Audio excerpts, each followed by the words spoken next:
Hey everybody, happy Monday. This is Meredith Miller, your coach from Inner Integration with your Monday Sana Q&As. Just as a reminder, please do use the link below in the video description to send me your brief questions, between 130 to 150 words, please. Not characters, but words.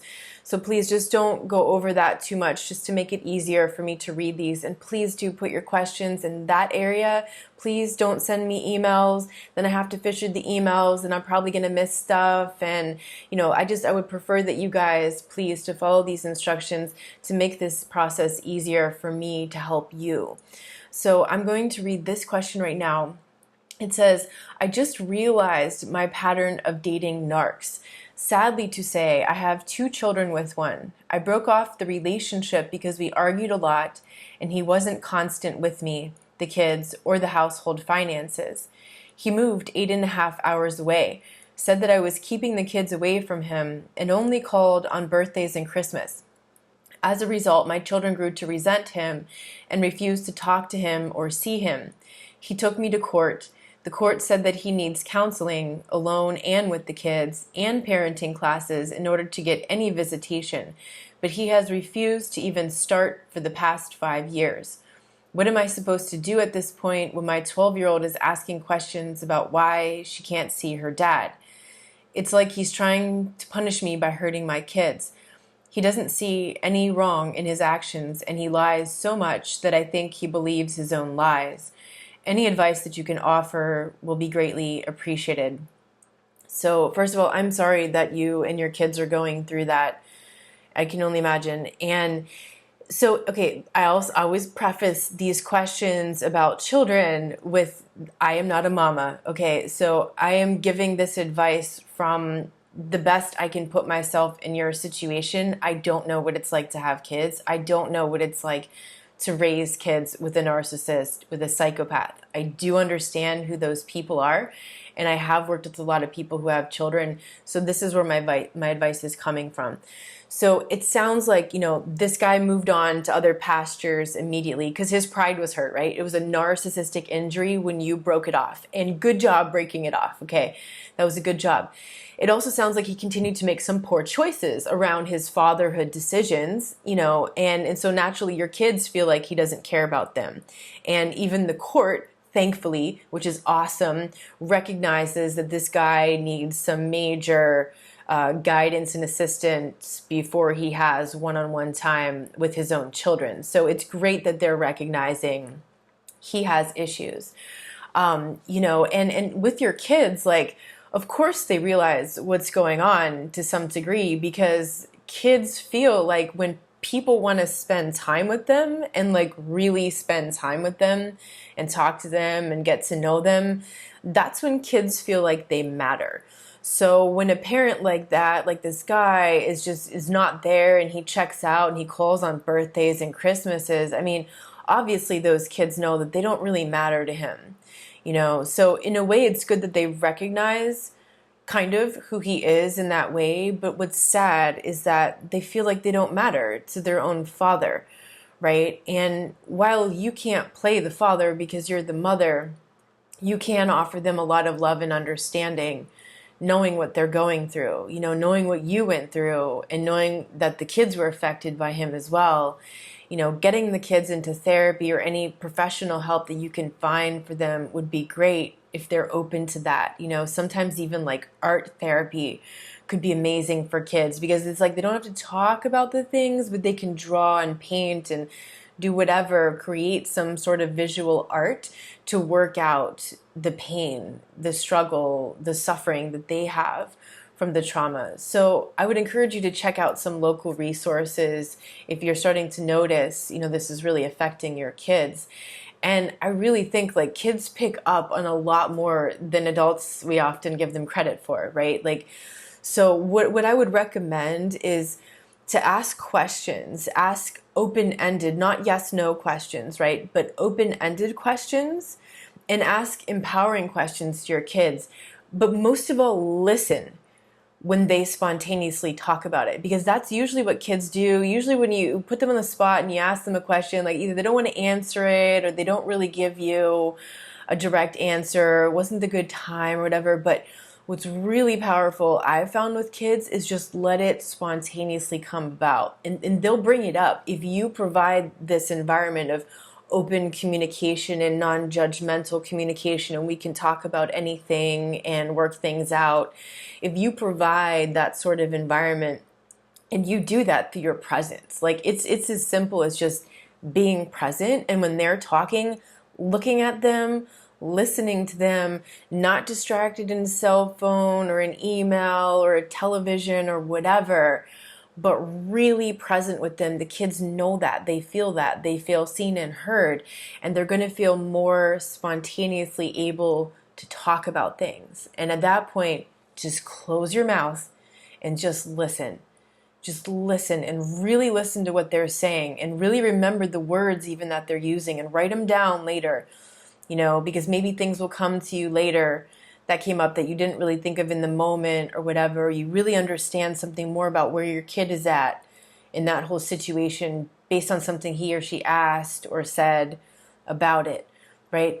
Talk to your kids like a real person, like an adult. Like, they don't get concepts necessarily like adults, but so many times I see people like talking to kids in like this baby voice, and it just like really irritates them. Or worse yet, they don't even talk to the kid. The kid is right there, and they look at the parent and they're like, so how old is he? So what is he into? And it's like, talk to the kid. Like, the kid's right there. It's a human being.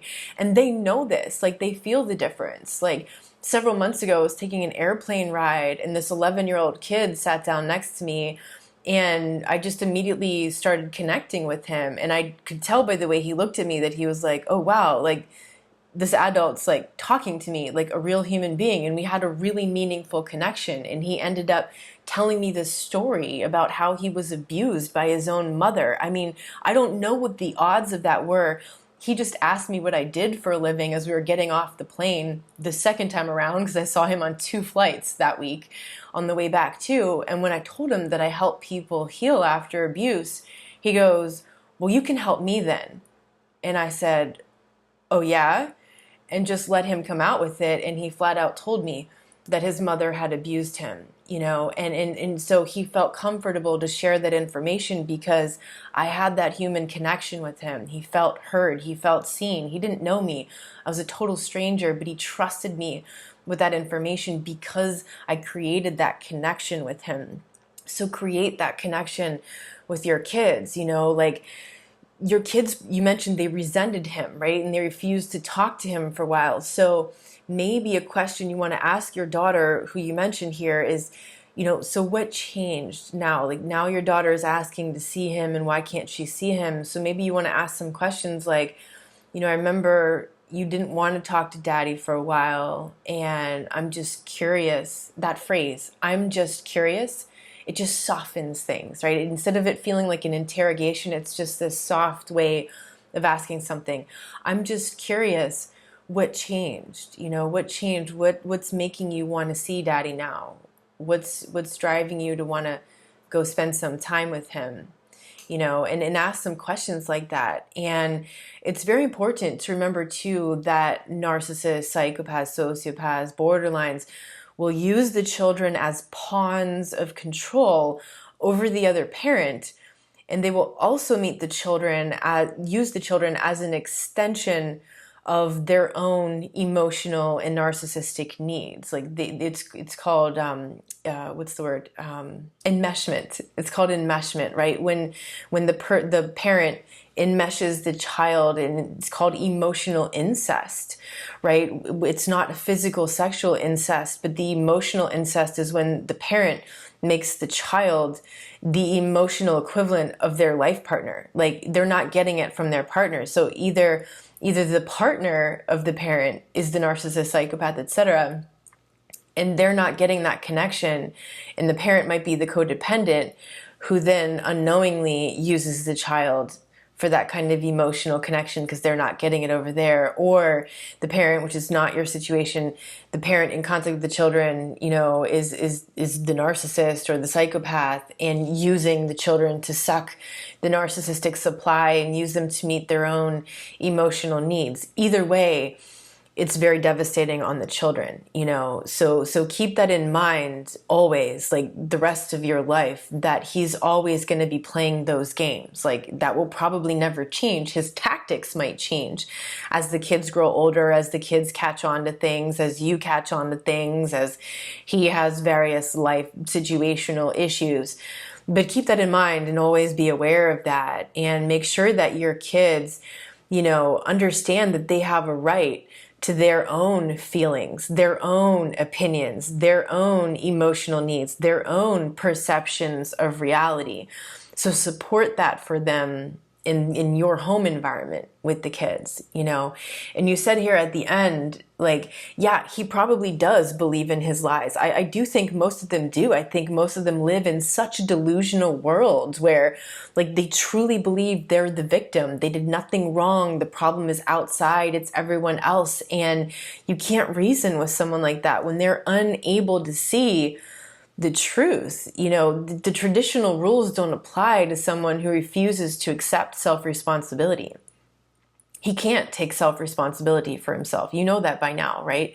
So, like, the traditional rules don't apply. He's always going to believe in his lies, and there's nothing you can do to convince him otherwise. You're just going to exhaust yourself, right? So don't even try to argue with him, to get him to see your point, to get him to see the truth about things, because he's just not going to. Like, he's living in his delusion, right? And it's important to point that out, I think, to your kids when they notice it, when they're like, you know, daddy said this or that, and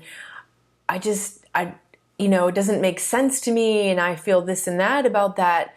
Listen to them and validate them and say, well, you know, your father does live in a delusional world, and I've had the similar struggles with your father. So let's talk about that, you know, and keep that open so they understand, like, you get it. You really get it. And you want to help them understand what's going on as much as you can. Try to rationalize and understand a person like that who's completely irrational, right? So, you know, my overall advice to you is to take your communication and connection with your kids to another level, right? You know, maybe even have a little family meeting one night and say, so, you know, I don't know how old your younger kids are. You know, you mentioned a 12-year-old, and a 12-year-old's pretty bright and aware at that age. You know, I was talking to an 11-year-old, and I had, like, it was like having a conversation with an adult. The way he was describing the abuse, I mean, clearly he'd been through therapy and had help and had supportive, you know, a supportive father and his father's new wife. You know, they're definitely supportive. So I think that was part of why he was able to talk about that in such a clear and adult way. So you would be surprised what kids can do, especially when you provide that healthy, healing environment for them.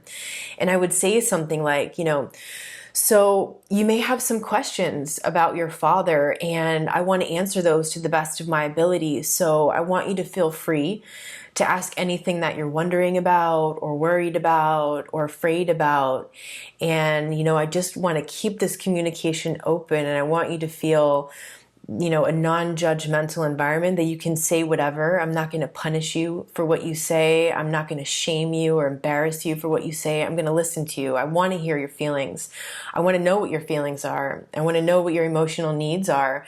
I want to teach you to meet those emotional needs so you can grow up to be a healthy adult, you know, so that you don't get into the same patterns that I got into with your father when you're older and entering into relationships, you know, and I would validate their perceptions of reality and be as real and authentic as possible. You know, don't lie to them. Kids know when you're bullshitting them. They know it. They smell it a mile away, and then they don't trust adults, right? When they know they're being bullshitted, they don't trust that person. And be just super present. You know, put everything away, shut off the phone, the email, the TV, everything. Just be really present with your kids and listen. Listen to what they're telling you and see how they respond to what you're saying, and write the things down, because even if you don't see something in there, or maybe you see some things, right? But then later on you look back and you're like, wow. And then things really make sense. They always make more sense in retrospect. So write that all down. And that's just, it's also documentation that you might need for the court, or things you might want to present to a therapist if you end up taking your kids to a child therapist or to some kind of art therapy group or something like that. Maybe they want to ask some intake questions, and you've got some documentation as well. And it's also going to deepen the relationship and connection you have with your kids. Like, it's going to be so important because you can save them from going down that path, you know? So remember, that's part of your why. It's part of your purpose to blaze that path for them. So focus on healing you, focus on self-care so that you can show up with the best that you have, to lead by example so that they can see that they can live an empowered life just like their mama. I'm sending a big hug to you.